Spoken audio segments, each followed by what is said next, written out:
마태복음은 피에 관심이 많습니다. 예수님의 탄생시 헤롯이 무지한 어린이들의 죽음, 피를 흘리게 했다고 마태는 보고합니다.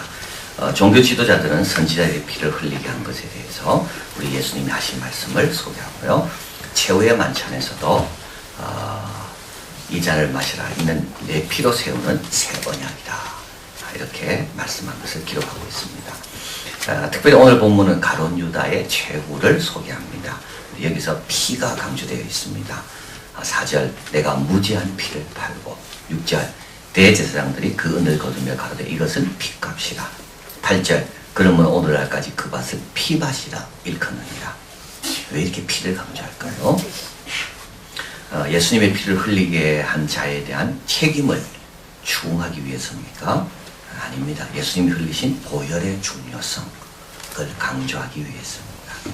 온 인류에게 주어진 유일한 출구, 가룟 유다처럼 그런 양심의 가책 가운데 출구를 찾지 못한 사람에게 유일한 출구, 그것은 바로 그분의 피라는 겁니다. 피는 두 가지 경우 사용되었습니다. 우리 죄가 사함받기 위해 피가 흘려졌습니다. 죄가 있는 곳에 하나님의 심판이 있는 곳에, 그리고 심판받았다는 그 증거가 있는데 그게 바로 피입니다. 피가 있고 없고는 그렇게 차이가 있는 겁니다. 피가 있다는 말은 뭡니까? 이미 심판을 받았다는 말입니다. 심판을 받았다는 말은 뭐죠? 죄가 해결됐다는 말인 겁니다. 흘린 피는 죽임을 당하였다는 증거고 그 범죄에 대한 형벌을 누가 받았다는 것이 바로 피입니다. 피를 본다는 말은 뭡니까? 결국 용서받았다는 말입니다. 피가 있기 전까지는 용서받은 게 아직 아닌 겁니다. 히브리서 9장 22절 피 흘림이 없은즉 사함이 없습니다. 피는 죽었다는 말 아닙니까? 누가 내 대신 내 죄 때문에 내 실수 때문에 죽었다는 말이거든요. 누가 대신 그 값을 치렀다는 말이거든요. 그래서 피라는 말은 이건 용서받았다는 표징이 피라는 겁니다. 두 번째 피는 또 언약을 위해 피를 흘렸습니다. 서로 간의 약속을 지킨다는 말입니다. 동물의 피, 그 피가 언약의 구속력을 보증하는 겁니다. 히브리서 9장 18절 이러므로 첫 언약도 피 없이 세운 것이 아니니 이는 하나님에게 너에게 명하신 언약의 피다. 언약은 새로운 교제, 새로운 약속, 새로운 축복 안에 들어가는 것이 언약입니다. 근데 하나님의 새로운 축복과 약속 안에 들어갈 때 피 없이는 안 들어간다고요.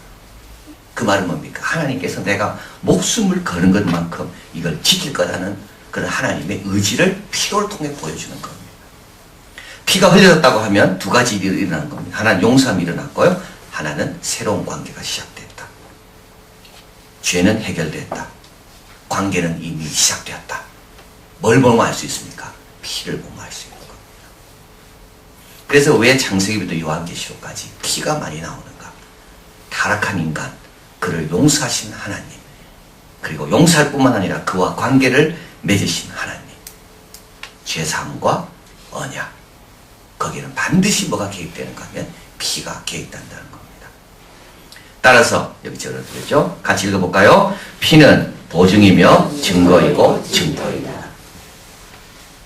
피는 보증인 겁니다. 뭐에 대한 보증? 이미 내 죄가 해결됐다는 보증.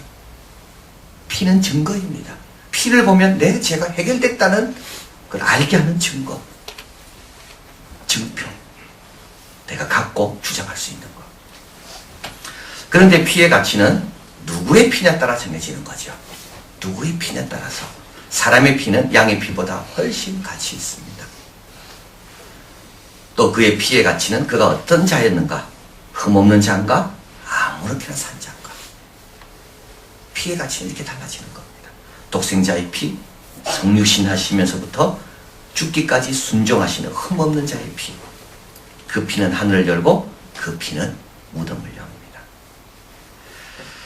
자, 그런데 우리 예수님께서 그 피를 우리를 왜 이미 흘리셨다는 게 중요한 건데, 이미 과거형입니다. 그 피를 기다리는 게 아닙니다. 이미 흘리셨다. 이 말은 뭐죠? 우리의 죄는 그분이 대신 다 해결했다는 겁니다. 우리는 하나님과 새로운 언약 안에 들어갔다는 겁니다. 그 피를 볼 때마다 우리는 증표를 갖고 증거를 갖는 겁니다. 자, 오늘 이제 가룟 유다가 나옵니다. 가룟 유다는 어떤 자인가요? 무지한 피를 얼마에 팔았다고요? 은 30을 팔았습니다. 여러분 참 중요한 내용이에요. 평소 예수님을 귀하게 여기지 않는 사람은 이게 가룟 유다와 베드로의 차이입니다. 똑같이 실수했지만 예수님을 귀하게 여긴 베드로, 내가 죽기까지 목숨을 바치면서까지 내가 당신을 부인하지 않겠다고, 그건 베드로의 진심이었습니다. 그러나 약해서 못 그런 거죠. 똑같이 실수를 했습니다. 근데 평소 예수님을 사랑했던 베드로는요, 회복하는 거예요. 근데 평소 예수님을 귀하게 안 여겼습니다. 은 30은 얼마 정도입니까? 소가 종을 쳤습니다. 그 종이 죽었어요. 그러면 그 소 주인이 그 종 죽인 값으로 지불하는 값이 은 30입니다. 예수님의 장례를 준비한 그 여인이 있었습니다. 향유 옥합을 깨뜨렸습니다. 300데나리온 됩니다. 이때 가룟 유다가 뭐라 이야기합니까? 여러분 이런 식으로 좀 이야기하지 마시길 바라요. 저걸 가난한 사람에게 주었으면 좋겠다. 가룟 유다는 예수님에 대해서는 그렇게밖에 생각 안 하는 사람이에요. 그러니까 예수님을 팔아서 양심의 가치가 있음에도 불구하고 그는 회복할 수가 없는 거예요. 왜냐하면 평소에 예수님을 귀하게 안 여기니까. 평소 교회를 귀하게 여기고 평소 말씀을 귀하게 여기고 평소 예수님을 귀하게 여겨야지만 내가 넘어져도 다시 회복되는 겁니다. 근데 평소 귀하게 여기지 않는 사람은요, 평소 우습게 여기는 사람, 가볍게 여기는 사람은 넘어져도 갈 곳이 없는 거예요. 가룟 유다는 예수님의 피의 가치를 몰랐어. 은 30 정도밖에 안 되는 거예요. 근데 예수님의 피의 가치를 모르는 사람은 가룟 유다밖에 뿐만 아닙니다. 가룟 유다가 그 정죄됨을 보고 뉘우쳤습니다. 후회했습니다. 4절에 내가 무지한 피를 팔고 범죄하였도다. 그리고 어디로 갑니까? 그 다음이 중요한 거예요. 그 다음에 어디로 가야 돼요? 예수님께로 와야 돼요. 근데 가룟 유다는 대제사장들에게 갑니다. 이들은 누군데요? 피의 가치를 모르는 자들이에요.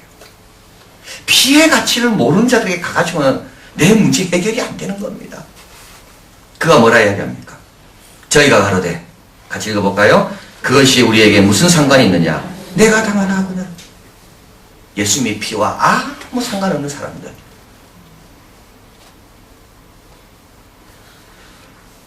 여기서 몇 가지 교훈을 깨닫게 됩니다. 첫째는 죄의 맛은 곧 바뀝니다. 죄는 그 맛이 곧 바뀝니다. 처음에는 죄는 맛있습니다. 그러나 그 다음 곧 쓰게 됩니다. 여러분 죄는요, 좋아서 짓지요. 죄가 싫어서 누가 짓겠습니까? 처음에는 죄가 재밌습니다. 죄가 기쁨도 있고 죄가 쾌락도 있고. 근데요, 죄의 맛은 곧 바뀝니다. 두 번째 교훈은 뭐죠? 지옥은 양심의 고발이 심해질 때 경험하는 겁니다. 가룟 유다가 견딜 수가 없는 겁니다. 그 맛이 바뀌었어요. 그리고 견딜 수가 없는 거예요. 이게 지옥인 겁니다. 양심의 고발. 사람마다 다릅니다. 어떤 사람은 이런 일을 하고도 양심의 고발이 없는 사람이 있고, 어떤 사람은 양심의 고발로 힘들어하는 사람이 있어요. 그런데 이게 좋은 기회라는 겁니다. 이때 어디로 가야 되나요? 피로 가야 되는 거예요. 근데 가룟 유다는 이때 누구한테로 갑니까? 피의 가치에 대해서 하나도 모르는 사람에게로 갑니다. 그러니까 해결을 못 받습니다. 그러니까 어떻게 됩니까? 더 불행하게 되는 겁니다. 죄의 맛은 곧 바뀝니다. 지옥은 양심의 고발이 심해질 때 경험하는 겁니다. 마지막으로 그리스도의 피에 대해 모르는 자에게는 가지 말아야 됩니다. 이게 무슨 상관이냐? 그 피가 우리와 무슨 상관이냐?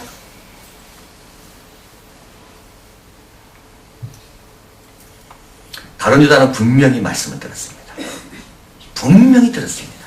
예수님께서 마지막 만찬을 하시면서 잔을 드시고 살해하시고, 이는 너희를 위하여 흘리는 바 죄사함을 얻게 하기 위하여 흘리는 새 언약의 피다. 내 피는 죄사함을 위해 주어진 거고 내 피는 새 언약을 위해 주어진 거다. 두 개가 다 나오죠. 그 피로 나오면 되는 겁니다. 이게 유월절 사건입니다. 어린 양은 이미 죽었습니다. 할 일은 뭐죠? 그 피를 바르면 되는 거예요. 그 피로 나오면 되는 거예요. 그 피 안에 들어오면 되는 거예요. 송우은 교수가 적은 그들은 소리내어 울지 않는다 책이 있습니다. 이거 50대 남성의 슬픈 보고서다. 그런 책입니다. 서울대 사회학과 교수입니다. 56년생입니다. 시골에서 열심히 공부해가지고 서울에 와서 하버드 가서 열심히 공부해가지고 서울대 교수가 됐습니다. 대리기사를 불렀는데 대리기사와 함께 가다가 대화를 하게 됩니다. 그러면서 그가 깨닫는 거예요. 서울대 교수나 대리기사나 50대 와서 생각하고 고민하는 건 다 똑같구나. 그런 이 책에서 말합니다. 청춘 아픈 청춘, 아픈 그대, 청춘은 아프다. 그래도 행복한 50대는 울고 싶어도 소리내고 울지 못해. 근데 연세 교수가 또 남자는 울면 치유된다. 또 그런 책을 적기도 했습니다. 그분은 정신과 교수인데요. 울어야 치유된다. 그러나 이분은 울고 싶어도 소리내고 울지 못한다. 베이비 부모 세대죠. 56년부터 63년까지 태어난 사람. 직장과 생계는 말할 것도 없고 세 개의 짐이 있답니다. 주택의 짐, 자식 교육과 결혼의 짐, 부모 봉양의 짐. 그래서 아이들이 고등학교 갈 때는 점수의 지옥 그 속에 살다가 이제 아이가 대학 가면 경제 지옥. 우리 아이들은 모를 거예요. 대학 가서 좋아하지만 부모는 경제 지옥을 살고 있는 겁니다. 마이너스 통장은 베이비 부모 세대의 운명이고요. 이건 다 마이너스 통장이고요. 그러나 갑자기 찾아온 퇴직. 퇴직하면 제일 힘든 게 오늘도 점심을 혼자 먹어야 되는가. 그래서 자기 퇴직한 교수가 늘 점심시간마다 자기 후배 교수를 불러내서 자기가 이야기했답니다. 교수님 우리 바쁩니다. 아주 섭섭해하더래요. 몇 가지 제안을 합니다. 홀로 서기를 해라. 지금부터. 요리 좀 습관을 가져라. 안 해준다는 거예요. 밥을. 그러니까 혼자 해먹으라는 거예요. 지금부터라도 혼자 해먹는 거를 익혀라. 옷도 혼자 입어라. 누가 이거 입어라 저거 입어라 그거 좋아하지 말고 이제 혼자 입어라. 외식도 혼자 먹는 거 좀 익혀라. 홀로 서기를 배워. 그러면서 그는 이 책의 결론을 이야기합니다. 50대는 소리내어 울지 않는다. 해결은요? 해결은 없다. 소리내어 울지 않을 뿐이다. 자기는 이 책을 통해 해결을 제시하는 게 아니라 연대감을 확인했을 뿐이다. 누구나 다 똑같다는 걸.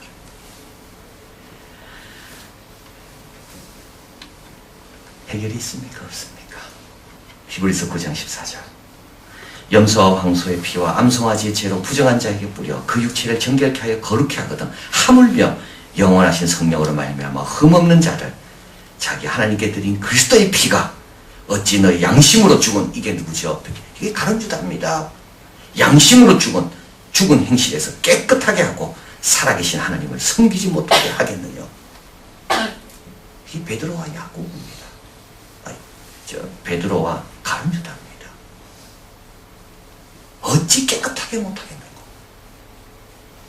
히브리서 10장 9절 같이 있습니다. 그러므로 형제들아 우리가 예수의 피를 힘입어 성수에 들어갈 담력을 얻었나니 피 때문에 담력을 얻은 겁니다. 20절 같이 있습니다. 그 길은 우리를 위하여 휘장 가운데로 열어놓으신 새롭고 산 길이요 휘장은 저희의 육체니라. 10장 22절 참마음과 온전한 믿음으로 하나님께 나아가자. 하나님께 나아갈 때 어떤 마음이 필요하다고요? 참마음. 어떤 믿음? 온전한 믿음. 이게 바로 가룟유다에게 필요했던 겁니다. 양심이 자기를 찌를 때, 이제 내가 회개할 때구나. 이제 내가 그분에게 돌아갈 때구나. 그분의 말씀을 기억하면서 이 피는 너희를 용서하기 위하여 흘린 바 새 언약의 피다. 나를 위해 이미 흘리셨구나. 그리고 피를 의지하는 자 새롭게 하신다는 흔들림 없이 나가면 되는구나. 지금도 많은 사람은 의심합니다. 피 갖고 되냐고. 그런 사람 말 듣지 마세요. 지금도 예수의 피, 예수의 피, 피 이야기하지 말라고. 그런 사람 말 듣지 마세요. 그런 사람은 대제사장이 가룟 유다에게 한 말과 똑같습니다. 이거 아무 상관없다. 그렇지 않습니다. 오늘도 그 피가 우리에게 증거가 되고 그 피로 인하여 우리도 모르게 새롭고 산 길로 가면서 놀라운 축복을 누리는 겁니다. 어린 양이 죽었을 때 그 피를 바를 때 다른 사람 말 들었다면요 죽었을 거예요. 하나님 말씀 듣고 피를 발른 겁니다. 오늘 예수 그리스도의 피, 그로 인하여 새롭고 산 길로 갈 수 있다. 그거 의지하고 감사하면서 우리의 제물이 되신 예수님께 감사하면서 예수님 앞으로 더 귀하고 더 열심히 나오는, 더 사랑하는 우리 모두가 되기를 바랍니다.